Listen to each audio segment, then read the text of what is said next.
Il y a une rumeur qui circulait dans les chantiers de bûcherons d'autrefois que le plus grand bûcheron de tous les temps, ça serait un gars de Paris-Site, ça serait un bon vieux Canadien français, un dénommé Joseph Cléophas Herménégilde Agapite Dubois, mieux connu sous le diminutif de Pit la Bûche. Pit la Bûche, c'était la terreur des forêts.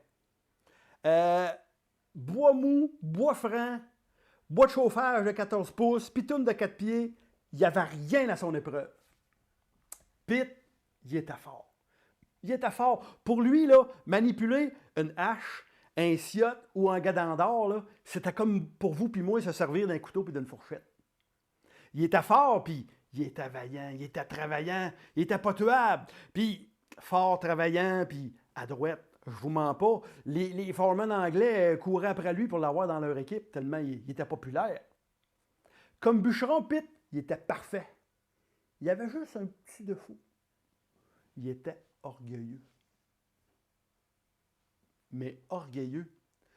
Pour Pit, là, chaque arbre qu'il faisait tomber, c'était comme un score au hockey.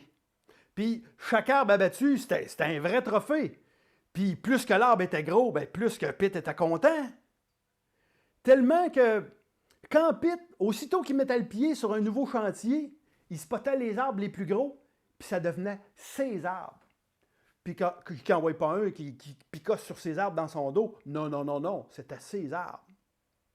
Ben, à un moment donné, y a-tu pas un gars dans le coin de la Binière qui s'en va dire que il aurait découvert à quelque part, quelqu'un aurait découvert que le plus gros arbre d'Amérique du Nord, ça serait un chêne qui pousse au bout de la rivière du Chêne, justement. Hey. Pit, entendant ça, il a tout lâché. Il a pris ses clics, puis ses claques, puis sa hache, puis il est parti. Il est parti dans le coin de la Binière, il a remonté la rivière du Chêne. Il n'était pas question que quelqu'un d'autre trouve cet arbre-là avant lui. Qui sait qu'elle a faire tomber le plus grand arbre d'Amérique du Nord? C'est Pit la Bûche. C'est pas mêlant, Pit il a marché jour et nuit en remontant le fil de la rivière du Chêne. Il marchait beau temps, mauvais temps. Il pleut, il vente, j'ai mal au ventre. Dans mon chagrin, j'ai mal au rein. Dans ma tristesse, j'ai mal aux fesses. Comme un voyou, j'ai mal partout. Ben, plus que Pit marchait, plus que la rivière rapetissait. Ça l'encourageait. Ben, à un moment donné, il y a un matin où la rivière s'était rendue un petit ruisseau qui coulait gros comme le doigt. Pit a levé les yeux, puis il était là. Le gars de la Binière n'avait pas menti. Un chêne, mes amis, le tronc large comme un carré de maison, la tête haute comme un clocher d'église. Puis un chêne, en automne, il était tout cuivré. C'était une beauté, mes amis. Pit était comme un enfant à Noël devant ses cadeaux. Le cœur, il en palpitait d'excitation. Il a fait ses stratégies de timber. Il a calculé la vitesse du vent. Il a la direction du vent. Puis par quel côté qu'il allait faire tomber l'arbre. Puis il était prêt. Il était prêt. Il avait sa hache dans les mains. Il s'apprêtait à donner son premier coup. Quand à un moment donné, il entend une voix. C'est toi, ça, Pit la Bûche? Hein? Qui c'est qui parle? C'est moi. C'est le chêne. J'ai entendu parler de toi, Pit. Il paraît que tu serais la terreur des forêts. C'est-tu vrai, ça? Oh, ben, hey, monsieur le chêne, c'est vrai comme vous êtes là, puis vous allez être mon plus beau trophée. Qui c'est qui va avoir fait tomber le plus grand arbre d'Amérique du Nord, le plus grand arbre du pays? C'est qui? C'est Bibi, Joseph Cléophas Herménégilde Agapite Dubois dit Pit la Bûche, personne d'autre. Le grand chêne qui se met à rire. Il riait tellement qu'il en perdait ses feuilles. Pit! Le plus grand arbre du pays! C'est pas moi! Ah non! Ben là, c'est vrai que je suis gros, là. Mais le plus grand arbre du pays, c'est un sapin. C'est un sapin qui pousse au nord du nord, au bout de la forêt du Nunavut. Je suis gros, moi, là, avec mon tronc large comme un carré de maison, puis ma tête haute comme un clocher d'église. Mais lui, je te mens pas. Il a le tronc large comme une grange. Puis il a la tête haute comme 3 clochers d'église. Oh! il en fallait pas plus. Il en fallait pas plus à Pitt. Le cœur, il a fait 3 tours. Il est parti franc nord. Mais il dit merci bien, merci bien, merci bien, merci bien, monsieur Chêne, pour l'information. Mais en passant, bougez pas d'ici, vous, là. On va peut-être savoir un jour. Mais Pitt, en tout cas, il est parti franc nord. Il l'avait dans la tête, puis il n'y a personne qui allait y enlever ça. C'est lui qui allait trouver le plus grand arbre d'Amérique du Nord, puis il n'est pas question que quelqu'un d'autre le fasse tomber avant lui. Fait que ça pressait. En route, Pitt, il s'est acheté des raquettes, parce que, tu sais, partir vers le nord du nord à l'automne, mais tu t'en vas au-devant de l'hiver. Il s'est acheté des provisions, puis il a marché. En direction du nord, en direction du bout de la forêt du Nunavut. Il a marché, il a traversé des forêts. Il a traversé des rivières, des lacs. Il a traversé d'autres forêts, d'autres rivières, d'autres lacs. Pitt marchait jour et nuit. Il avait tellement dans la tête de faire tomber son plus grand arbre d'Amérique du Nord qu'il ne prenait pas le temps de se reposer. Il ne prenait pas le temps de marcher. Il ne prenait pas le temps de marcher. Il marchait, il ne prenait pas le temps de manger. Il ne prenait pas le temps de dormir. Il dormait en marchant. Il mangeait en marchant. Moyen Pitt. Il y avait une petite voix en dedans de lui qui disait « Prends le temps de te reposer un peu, Pitt. C'est pas bon de se démener de même. » Mais non. Pitt était fier, il était orgueilleux, puis il était entêté. Il s'en allait franc nord, direct vers le bout de la forêt du Nunavut, puis il n'y a personne qui allait l'arrêter. Pour se donner du courage, notre Pitt, pendant qu'il marchait, beau temps, mauvais temps, jour et nuit, il chantait « Il pleut, il vente, j'ai mal au ventre, dans mon chagrin, j'ai mal au rein. Dans ma tristesse, j'ai mal aux fesses, comme un voyou, j'ai mal partout. » À force de marcher, Pitt, plus qu'il avançait, puis plus qu'il y avait de la neige, puis plus qu'il y avait de la neige, puis plus aussi que la végétation changeait. Il n'y avait plus d'arbres feuillus, il y avait juste des petits résineux, des petits conifères, mais Pitt, il ne se borderait pas avec ça, lui. Il avait dans la tête de se rendre jusqu'au bout de la forêt du Nunavut, puis de trouver son grand sapin. Maintenant, à force de marcher, Pitt, il s'est rendu compte que tout ce qu'il y avait devant lui, c'était de la neige à perte de vue. De la neige à perte de vue, puis de la roche. De la toundra, que ça s'appelle.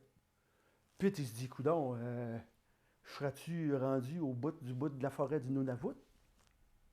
Sauf qu'autour de lui, il n'y avait plus un arbre. Il y en avait un, mais un petit sapin maigrichon, tout petit, pas plus grand qu'un homme, avec le tronc pas plus gros que le poing. Pitt demande au petit sapin, il dit, tu ne sauras pas où je peux trouver ça, toi? Un sapin qui aurait le tronc large comme une grange, puis la tête haute comme 3 clochers d'église. Oh, mon ami, désolé. Le petit sapin, il dit, on n'a pas ça par ici. Comment? On n'a pas ça par ici? Non.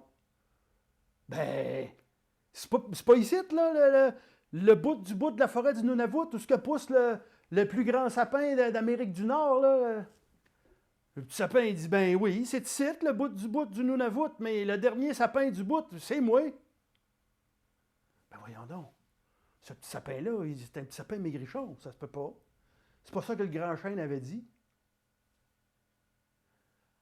À moins que le grand chêne a ramenti. Pourquoi s'il a ramenti, là? Le grand chêne aurait patenté une histoire pour se débarrasser de Pitt. C'est ça. Pitt, qui était orgueilleux, il le prenait pas bien. Il s'était fait avoir, puis c'était pas beau à voir.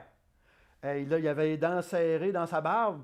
Il avait les mains serrées, des jointures sur le bord de péter, sur le manche de sa hache, puis le cœur tout serré dans sa poitrine.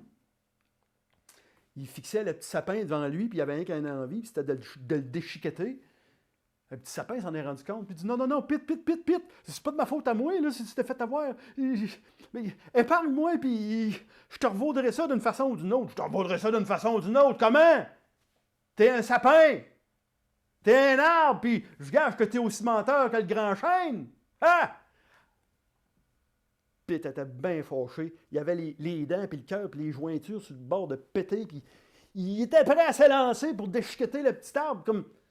Tout d'un coup, il y a une voix derrière lui qui dit trop d'orgueil puis trop de colère, c'est pas bon pour ton cœur, ça, mon Pitt. Qui sait encore qu'il venait le déranger dans ses plans? Pete se retourne. C'était à elle. Grande efflanquée, hautaine, toute maigre, avec ses grands yeux noirs vides, avec ses grandes dents de squelette, sa grande faux puis sa grande robe à capuchon. La mort. C'est-tu vous, ça, Madame la mort? Ben oui, Pete. Mon heure serais-tu déjà venue? Ben Pete, t'as pas fait bien attention à toi dernièrement, là. En disant ça, c'est comme si Pete avait reçu un coup de hache direct dans la poitrine. Ah! Les genoux, ils ont lâché, puis il s'est ramassé à pleine face dans la neige. Il était pas mort. Il était pas mort, mais comme on dit souvent, il était pas fort. La noirceur a tombé. Pete respirait encore. La mort attendait. Elle n'était pas pressée, elle a l'éternité devant elle. Toujours est-il que le petit sapin, lui, il voyait ça, puis il était bien désolé de ça. Vous savez qu'un sapin, c'est du bois mou, puis le bois mou, ça a le cœur tendre. Lui, il était désolé de voir Pete pâtir devant lui comme ça, puis il voulait l'aider. Comment faire pour le sortir des griffes de la mort? Comment faire quand t'es un sapin, puis qu'il fait noir, puis qu'est-ce qu'il pouvait faire? Ben, oh!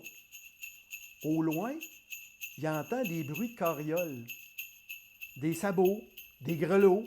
Un bonhomme qui crie « Hu, hu! » C'était sa chance d'attirer l'attention, puis pour que quelqu'un vienne s'occuper de Pete. Mais comment attirer l'attention pour l'amour du Saint-Ciel? Ah! En regardant au ciel, un petit sapin voyait scintiller toutes les étoiles. Que c'était beau! Les étoiles! Hey! Les étoiles! Venez m'aider, j'ai besoin de vous autres! Venez, venez! Qu'est-ce qu'il voulait? Il y a 2-3 douzaines d'étoiles qui se sont mis à scintiller et à vibrer dans le ciel. Puis qu'est-ce qu'il veut, lui? Je sais pas, on va aller voir. Mais ils se sont mis à vibrer, scintiller, à tourbillonner, tournicoter, puis ils sont descendus sur la terre, puis ils sont tous venus s'enguirlander dans les branches du petit sapin. Ça éclairait tout le bout du Nunavut. Puis c'était d'une beauté de voir ça. Le bonhomme avec sa carriole plus loin, il n'a pas eu le choix d'avoir l'attention attirée par ça, puis il est venu voir. Ah, il trouvait ça beau, le bonhomme. Il trouvait ça beau, puis il a fini par se rendre compte qu'au pied de ce sapin-là, tout est illuminé, il y avait quelque chose. Ben, en fait, il y avait quelqu'un, il y avait Pete. Le bonhomme, il a embarqué Pete dans sa carriole, puis il l'a amené chez eux, puis il l'a soigné. Puis Pete a guéri. Pete, la mort est repartie les mains vides. Elle est repartie les mains presque vides. Parce que la mort, elle a réussi à amener avec elle, elle a réussi à ramasser l'orgueil de Pete. Voyez-vous, le bonhomme qui passait avec sa carriole, c'était un commerçant de bébelles qui restait au pôle Nord. L'autre bord du bout du Nunavut. Puis il avait trouvé ça bien, bien beau, lui, de voir des surprises comme ça, au pied d'un sapin tout illuminé. Fait qu'il s'est dit, Pete, veux-tu travailler avec moi? Pete est plus bûcheron, mais il s'occupe encore des bûches. Il s'occupe des bûches de Noël.